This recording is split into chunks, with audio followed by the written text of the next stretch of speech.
Hello friends, welcome back to Anvesha Raj channel. आज हम लोग पढ़ेंगे लोभ और प्रीति जो निबंध है इसके महत्वपूर्ण प्रश्न को देखेंगे। ठीक है, इससे पहले जो मैंने वीडियो बनाया है लोभ और प्रीति को पूरे डिटेल से पढ़ाया है। ठीक है, अगर आप लोगों ने नहीं देखा है वो वीडियो तो आप लोग जाके देख सकते हैं। ठीक है, उसके बाद फिर ये क्वेश्चन को आप लोग कीजिएगा तो बहुत ज़्यादा इजी लगेगा। ठीक है, तो आज हम लोग लोभ और प्रीति के महत्वपूर्ण प्रश्नों को देखेंगे। ठीक है, चलिए स्टार्ट करते हैं। देखिए, नंबर 1, लोभ और प्रीति निबंध चिंतामणि के किस भाग में संकलन है? तो चिंतामणि भाग 1 में संकलित किया गया है। ठीक है, नेक्स्ट प्रश्न देखिए, नंबर 2, लोभ और प्रीति किस प्रकार का निबंध है? तो लोभ और प्रीति किस प्रकार का निबंध है? विचारात्मक निबंध है। ठीक है, नेक्स्ट प्रश्न नंबर 3, आचार्य रामचंद्र शुक्ल के निबंध लोभ और प्रीति का प्रथम प्रकाशन कब हुआ था? ठीक है, तो ये निबंध का प्रथम प्रकाशन कब हुआ था? 1919 ईस्वी में हुआ था। ठीक है, नेक्स्ट प्रश्न देखिए, नंबर 4, लोभ और प्रीति निबंध में कौन सी शैली का प्रयोग हुआ है? ठीक है, तो इस निबंध में कौन सी शैली का प्रयोग हुआ है?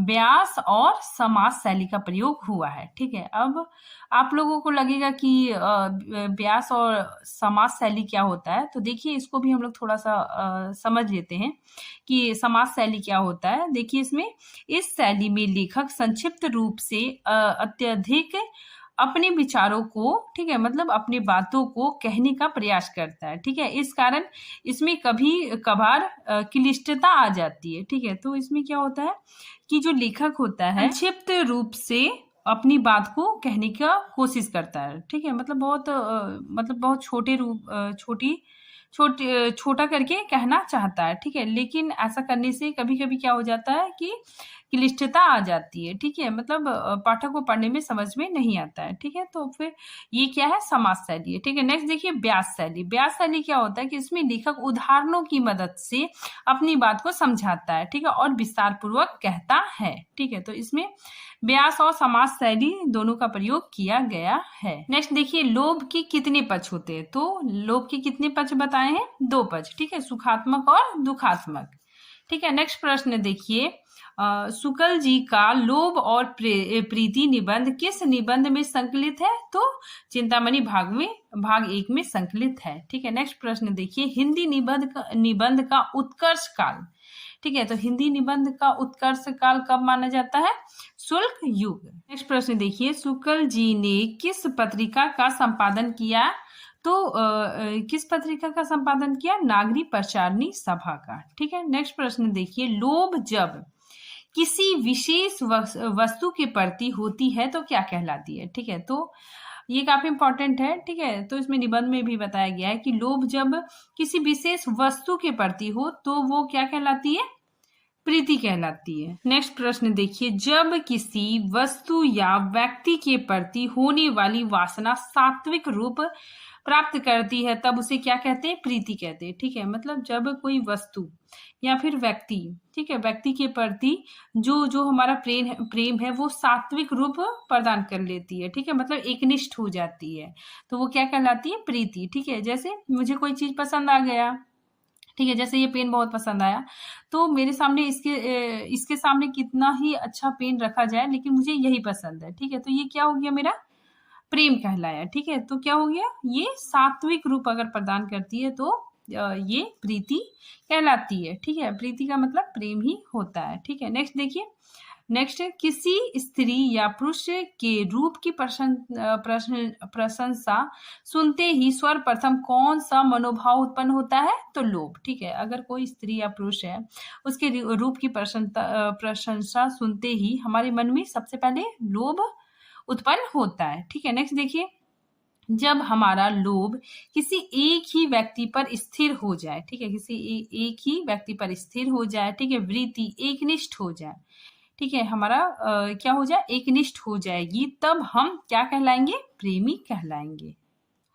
नेक्स्ट प्रश्न देखिए, किसी वस्तु का बहुत अच्छा लगना, ठीक है, उससे बहुत सुख या आनंद अनुभव होना किस मनोवृत्ति का प्रथम संवेदनात्मक अव्यय है?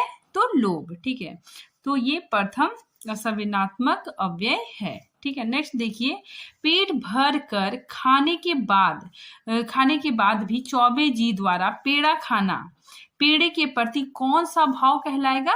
तो रुचि। ठीक है। नेक्स्ट प्रश्न देखिए, लोभ के विषय कितने प्रकार के होते हैं? ठीक है, तो लोभ कितने प्रकार के होते हैं? 2 प्रकार के होते हैं। ठीक है, सामान्य और विशिष्ट। ठीक है। नेक्स्ट प्रश्न देखिए, किसके प्रभाव के कारण भीरू, ठीक है, भीरू और कायर भी बहादुर कहला सकते हैं? ठीक है, तो किसके प्रभाव के कारण जो कायर व्यक्ति है वो बहादुर कहलाने लगेगा? तो धन की वजह से। ठीक है। नेक्स्ट देखिए, वर्तमान समय में मात्र कौन सा धर्म रह गया है? ठीक है, मतलब वर्तमान समय में मात्र कौन सा धर्म रह गया है? तो टका धर्म रह गया है। ठीक है, तो लेखक बताते हैं कि अब कोई भी धर्म नहीं रह गया, सिर्फ लोगों में टका धर्म व्याप्त हो गया है। ठीक है। नेक्स्ट प्रश्न देखिए, एक नवाब साहब को बाबू हरिश्चंद्र की कौन सी चीज पसंद आ गई? तो कौन सी चीज पसंद आई थी? एल्बम। ठीक है। नेक्स्ट प्रश्न है 19 नंबर, व्यापार नीति किसका प्रधान अंग हो गई? ठीक है, तो व्यापार नीति किसका प्रधान अंग है? तो राजनीतिक का। ठीक है। नेक्स्ट देखिए, ऋषि वशिष्ठ की गाय किसे पसंद आ गई थी? तो विश्वामित्र को पसंद आ गई थी। नेक्स्ट क्वेश्चन देखिए 21, लोभ और प्रीति निबंध में शुक्ल जी ने स्थूल रूप से लोभ के उग्र लक्षण, ठीक है, उग्र लक्षण में कौन सा लक्षण की चर्चा की है? तो असंतोष। ठीक है, तो हम लोग पढ़े हैं कि उग्र लक्षण कौन सा है? असंतोष। ठीक है। नेक्स्ट प्रश्न देखिए, इसी से मिलता जुलता है, आचार्य शुक्ल ने उद्धत लोभ के कौन से लक्षण बताए हैं? तो 2 लक्षण बताए थे। ठीक है, असंतोष और अन्य वृत्तियों का दमन। ठीक है, तो इसका आंसर दोनों होगा। नेक्स्ट प्रश्न देखिए, लोभ प्रीति में कब परिवर्तित हो जाता है? तो इसका आंसर है विशिष्ट वस्तु या व्यक्ति के प्रति होने पर। ठीक है, जब हमारा लोभ क्या होने लगता है? मतलब विशिष्ट हो जाता है। ठीक है, तो वो प्रीति में परिणत हो जाता है। ठीक है। नेक्स्ट देखिए, रुचि का क्या अर्थ होता है? किसी विशेष वस्तु के प्रति लोभ। ठीक है, तो हमें जब किसी विशेष वस्तु के प्रति लोभ होता है तो वो रुचि कहलाता है। ठीक है। नेक्स्ट प्रश्न देखिए, शुक्ल जी ने लोभ और प्रीति निबंध में अपनी लखनवी मित्र के साथ किस ऐतिहासिक स्थल पर जाने की बात की है? तो सांची का स्तूप। ठीक है, तो लेखक निबंध में बताते हैं कि लेखक कहीं घूमने जाते हैं, ठीक है, अपने लखनवी मित्र के साथ। ठीक है, तो वो जगह कौन सा है? सांची का स्तूप। ठीक है। नेक्स्ट प्रश्न देखिए, कष्ट से असंतुष्ट ना होना गृहस्थ के किस गुण को दर्शाता है? ठीक है, मतलब यहाँ पे बताया जा रहा है कि जो गृहस्थ जीवन है, ठीक है, पारिवारिक जीवन है, ठीक है, तो उसमें क्या हो रहा है कि व्यक्ति को असंतुष्टि हो रही है उसमें, मतलब लाइफ में मान लीजिए बहुत ज्यादा प्रॉब्लम हो रहा है, ठीक है, तो और वो इंसान मतलब कुछ भी नहीं कर रहा है, उस प्रॉब्लम से निकलने के लिए कोई भी प्रयास नहीं कर रहा है। ठीक है, तो वो क्या दर्शाता है? आलस्य को दर्शाता है। ठीक है। नेक्स्ट देखिए, रामचंद्र शुक्ल के अनुसार देशभक्त के लिए अनिवार्य तत्व क्या है? परिचय। ठीक है। क्वेश्चन नंबर 28 देखिए, लोभ का निकृष्टतम रूप कौन सा है? तो बिना किसी उद्देश्य के धन एकत्र करना। ठीक है, तो कुछ ऐसे लोग भी होते हैं जो बिना किसी उद्देश्य से मतलब धन एकत्र करते रहते हैं। ठीक है, मतलब धन के पीछे भागते ही रहते हैं। ठीक है, उन्हें मतलब सारी जरूरतें उनके पास है, ठीक है, सब कुछ होने के बावजूद भी वो धन कमाने में लगे रहते हैं। ठीक है, आगे देखिए, सबकी टकटकी टके की ओर लग गई है। ठीक है, इस पंक्ति का सही अर्थ क्या है? ठीक है, तो इस पंक्ति का सही अर्थ क्या है कि सबके लिए धन महत्वपूर्ण हो गया है। ठीक है, आगे देखिए, राजधर्म, आचार्य धर्म, वीर धर्म सब पर सोने का पानी फिर गया है। ठीक है, सब टका धर्म हो गए। पंक्ति में रेखांकित शब्द का अर्थ क्या है? ठीक है, तो ये पंक्ति में टका धर्म का मतलब क्या अर्थ है कि धन को सर्वाधिक महत्व देना। ठीक है, तो सभी लोग आजकल टका धर्म हो गए, मतलब सभी आजकल धन को सर्वाधिक महत्व देने लगे हैं। ठीक है, पैसे को बहुत ज्यादा महत्व देने लगे हैं। ठीक है, नेक्स्ट प्रश्न देखिए 31, एक लोभी से दूसरे लोभी का निवारण होने पर लोभी में किस प्रकार का साहस उत्पन्न होता है? तो त्याग का। ठीक है, तो इसमें यही बताया जा रहा है कि मान लीजिए मुझे 2 चीज़ पसंद है, ठीक है? मुझे गुलाब जामुन भी पसंद है और रसगुल्ला भी पसंद है, तो ठीक है? तो दोनों में से हमको एक खाना है, तो मैंने क्या किया, एक लोभ का त्याग कर दिया, ठीक है? तो क्वेश्चन में वही बताया जा रहा है कि एक लोभी से दूसरे लोभी का निवारण होने पर लोभी में किस प्रकार का साहस उत्पन्न होता है, तो त्याग का, ठीक है? वो उसके अंदर त्याग का भावना उत्पन्न होता है। नेक्स्ट प्रश्न देखिए 32। लोभ सामान्योन्मुख होता है और प्रेम विषयोन्मुख पंक्ति का क्या अर्थ है, ठीक है? तो इस पंक्ति का क्या अर्थ है, देखिए, लोभ सामान्य वस्तु की प्राप्ति की इच्छा है, ठीक है, और प्रेम विशिष्ट वस्तु की प्राप्ति की इच्छा है, ठीक है? मतलब लोभ क्या होता है ना कि सामान्य वस्तु को हम जब लेना चाहते हैं, ठीक है, लेने की इच्छा होती है, वो क्या होता है, लोभ होता है, ठीक है? लेकिन प्रेम क्या होता है, एकदम विशिष्ट वस्तु को लेने की इच्छा होती है, ठीक है? जैसे मुझे एकदम शिद्दत से मतलब मुझे मतलब कोई भी चीज़ पसंद है, ठीक है? तो वो मेरा क्या हो जाएगा, विशिष्ट हो जाएगा, विशिष्ट वस्तु हो जाएगा, ठीक है? तो इसीलिए यहाँ पे बताया जा रहा है कि लोभ क्या होता है, सामान्य होता है, और प्रेम क्या होता है, विशेष होता है, ठीक है? नेक्स्ट प्रश्न देखिए, लोभ का संवेदनात्मक अव्यय है, ठीक है? तो लोभ का संवेदनात्मक अव्यय क्या है, वस्तु की प्राप्ति की इच्छा, ठीक है? नेक्स्ट प्रश्न देखिए, तुल्यानुराग की प्रतिष्ठा का क्या अर्थ है, तो प्रिय के हृदय में अपने हृदय के समान अनुराग होना, ठीक है? तो तुल्य अनुराग का मतलब क्या होता है कि जो मतलब प्रेमी प्रेमिका है, ठीक है, तो वो दोनों के हृदय में समान प्रेम होना, ठीक है? तो इसका यही अर्थ होता है, प्रिया के हृदय में अपने हृदय के समान अनुराग उत्पन्न करना। नेक्स्ट प्रश्न देखिए, शेष वृत्तियां कब कुंठित होती है, देखिए कब कुंठित होती है, जब धर्म का लोभ मानसिक व्याधि बन जाए, ठीक है? नेक्स्ट प्रश्न देखिए 36। निम्नलिखित में से लोभ का सामान्य विषय नहीं है, ठीक है, तो लोभ का सामान्य विषय नहीं है, क्या नहीं है, देखिए अच्छा कपड़ा पहनना, ये भी तो लोभ का मतलब लोभ ही है, ठीक है? अच्छा कपड़ा पहनना ये भी लोभ है, अच्छा घर, ठीक है, तो ये भी लोभ का सामान्य विषय है। लेकिन विशेष प्रिंट का वस्त्र, ठीक है, मतलब अगर हम बोलेंगे नहीं हमको एकदम विशेष प्रिंट का कपड़ा चाहिए, ठीक है, तो ये क्या हो जाएगा, ये विशेष हो जाएगा, ठीक है, ये प्रेम के अंतर्गत आ जाएगा, ठीक है, ये प्रीति के अंतर्गत आ जाएगा, तो ये क्या हो जाएगा, इसका आंसर नंबर डी होगा, ठीक है, क्योंकि इसमें पूछा गया है कि लोभ का सामान्य विषय नहीं है, तो विशेष प्रिंट का वस्त्र, ठीक है? नेक्स्ट प्रश्न देखिए 37। लोभ के प्रतिषेधात्मक रूप का क्या अर्थ है, ठीक है? प्रतिषेधात्मक रूप का क्या अर्थ है, जो विरोध को जन्म दे, ठीक है? इसका मतलब क्या होता है, विरोध। नेक्स्ट प्रश्न देखिए, मोटे आदमी तुम जरा से दुबले हो जाते, ठीक है, अपने अंदेशों से ही सही, तो ना जाने कितनी ठठरियों पर मांस चढ़ जाता, ठीक है? पंक्ति में निहित व्यंग किससे संबंधित है, ठीक है? तो ये पंक्ति में जो ये पंक्ति है, ठीक है, निबंध की जो पंक्ति है, इसमें किस पे व्यंग किया गया है, तो पूंजीपतियों पर व्यंग किया गया है, ठीक है, कि अगर आप थोड़ा सा मतलब धन छोड़ देते तो गरीबों का कुछ भला हो जाता, ठीक है? तो ये पूंजीपतियों के बारे में लेखक ने व्यंग किया है, ठीक है? नेक्स्ट देखिए 39। आचार्य शुक्ल के अनुसार कौन से लोभ विरोध से परे है, ठीक है, मतलब कौन सा लोभ विरोध से परे है, ठीक है, तो वो कौन सा है, सभी को समभाव से देखने वाला, ठीक है, समभाव मतलब सभी के प्रति समान भाव रखने वाला, ठीक है? नेक्स्ट प्रश्न देखिए, लोभ और प्रीति निबंध में लोभ का कंटक, कंटक मतलब काटा, किन्हें कहा गया है, जो संभावी का विरोध करे, ठीक है, संभावी मतलब सभी के प्रति समान भाव रखने वाले का जो विरोध करता है, ठीक है, वो लोभ का कंटक होता है, ठीक है? ये मतलब समाज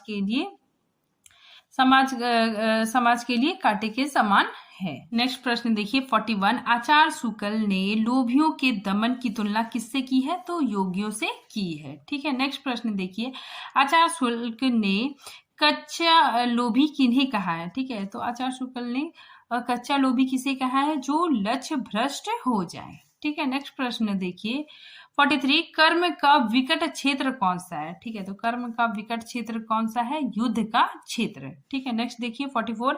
आचार्य शुक्ल ने लोभ के किस रूप को धन्य और पूज्य कहा है, ठीक है, तो किस लोभ को धन्य और पूज्य कहा है, देखिए जिसमें अविरोध और सद्भाव हो, ठीक है, अविरोध मतलब जिसमें विरोध ना हो, ठीक है, और जिसमें अच्छी भावना हो, ठीक है। नेक्स्ट प्रश्न देखिए, लोभ और प्रीति के किसी एक पात्र का नाम बताइए, ठीक है, तो चौबे जी, ठीक है। नेक्स्ट देखिए 47, हृदय के दो कोमल वृत्तियां कौन कौन है, ठीक है, तो लेखक के अनुसार हृदय की दो कोमल वृत्तियां कौन कौन है, करुणा और प्रेम, ठीक है। नेक्स्ट प्रश्न देखिए 48, प्रेम बनाए रखने के लिए प्रेमी प्रिय के मन में कौन सा भाव जगाता है, ठीक है, तो प्रेमी प्रिय के मन में कौन सा भाव जगाता है, तो दया भाव, ठीक है। नेक्स्ट प्रश्न देखिए 49, प्रिय का सुख संतोष, उसका सुख संतोष, संतोष प्रेम की कौन सी दशा है, ठीक है, मतलब जो प्रिय है, ठीक है, उसका जो सुख संतोष मतलब प्रेमी अपने सुख संतोष के समान समझता है, तो ये कौन सी दशा है, तो उच्च प्रेम की उच्च दशा है। आगे देखिए, परचना किस शब्द से निकला है, तो परिचय से निकला है, ठीक है। नेक्स्ट देखिए, लेखक को उनके मित्र ने महुआ का नाम लेने से मना क्यों किया, ठीक है, तो लेखक जब कहते हैं, ठीक है, क्या जब वो घूमने जाते हैं तो वहां पे मतलब बहुत महुआ का वृक्ष होता है, ठीक है, तो जब वो देखते हैं, ठीक है, कि इधर उधर बहुत मतलब महुआ गिरा हुआ है, ठीक है, और उसको मतलब बहुत सौंधी सौंधी स्मेल भी आती है, ठीक है, तो जब वो महुआ बोलते हैं तो उसके मित्र क्यों मना कर देते हैं, देखिए देहाती ना समझ ले, ठीक है, लोग हमें देहाती ना समझ ले, ठीक है। नेक्स्ट देखिए 52, प्राप्ति या संदिग्ध की इच्छा कितने प्रकार की होती है, तो 2 प्रकार की होती है, ठीक है। नेक्स्ट प्रश्न देखिए, देश के स्वरूप से अनजान रहने में अपनी बड़ी शान कौन समझता है, ठीक है, मतलब देश के स्वरूप से अनजान रहने में अपनी बड़ी शान कौन समझता है, तो बाबू लोग, ठीक है।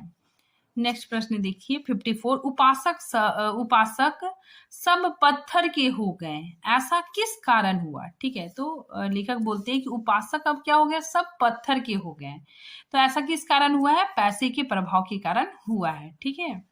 नेक्स्ट देखिए, लोभ कब लोलुपता में बदलता है, ठीक है, तो लोभ है वो कब लोलुपता में बदलता है, लालच में बदल जाता है, देखिए जब वस्तु की प्राप्ति से या उसके उपभोग से भी मन तृप्त नहीं होता है, ठीक है, तो लोभ क्या हो जाता है, लोलुपता में बदल जाता है। नेक्स्ट प्रश्न देखिए, तिलोत्तमा और जगत सिंह का विवाह करवाकर किसने अपने प्रेम का बलिदान दिया, तो आयशा ने, ठीक है। नेक्स्ट देखिए, देश प्रेम के लिए अनिवार्य है, देश प्रेम के लिए क्या अनिवार्य है, देश की प्रकृति से प्रेम होना, ठीक है। नेक्स्ट प्रश्न देखिए, लोभी को किस गुण के संदर्भ में लोभी को धन्य कहा है, ठीक है, तो कवि ने लोभी के किस गुण के कारण लोभी को धन्य कहा है, तो अक्रोध, ठीक है, उसका क्रोध ना करना, ठीक है, मान अपमान, ठीक है, मान अपमान में अगर कोई उसका बेइज्जती भी कर रहा है तो वो कुछ भी नहीं बोलता है, ठीक है, वो सोचता है चलो इससे यहाँ पे मेरा फायदा हो रहा है, ठीक है, मेरा मतलब यहाँ पे मुझे पैसे मिलेंगे, ठीक है, इसीलिए वो अपना अपमान सह लेता है, ठीक है। समानता, इंद्रियां निग्रह के संदर्भ में, ठीक है, वो अपने इंद्रियों को भी कंट्रोल कर लेता है, ठीक है, जैसे योगी करते हैं, ठीक है, तो इन गुणों के कारण लेखक लोभी को धन्य कहते हैं। नेक्स्ट देखिए 59, लोभी को किन अवगुणों के कारण कवि धिक्कारते हैं, ठीक है, अब देखिए कवि है वो लोभी के किन अवगुणों के कारण उसे धिक्कारते हैं, तो देखिए निठुरता, निर्जलता और अविवेक, ठीक है, और अन्याय, ठीक है, इन गुणों के कारण कवि लोभियों को धिक्कारते हैं, ठीक है। नेक्स्ट प्रश्न देखिए, गोपियों का प्रेम किस प्रकार का बताया गया है, तो अन्यन या फिर एकांतिक प्रेम बताया गया है, ठीक है। नेक्स्ट प्रश्न देखिए, आचार्य रामचंद्र शुक्ल के अनुसार क्रोध बहुत दिनों तक टिका रह जाने पर कौन सा रूप धारण कर लेता है, तो बैर का रूप धारण कर लेता है, ठीक है, ईर्ष्या बैर का रूप धारण कर लेता है, ठीक है, अगर क्रोध बहुत दिनों तक इंसान के अंदर रहता है, ठीक है, उसके मन में टिका रहता है तो वो बैर का रूप धारण कर लेता है, ठीक है। तो आज ये प्रश्नों का सिलसिला यहीं पे खत्म होता है, मिलते हैं नेक्स्ट टॉपिक में, ठीक है, और अगर आपको इसका PDF चाहिए तो आप लोग मेरे टेलीग्राम चैनल से जुड़ सकते हैं, ठीक है, तब तक के लिए थैंक यू।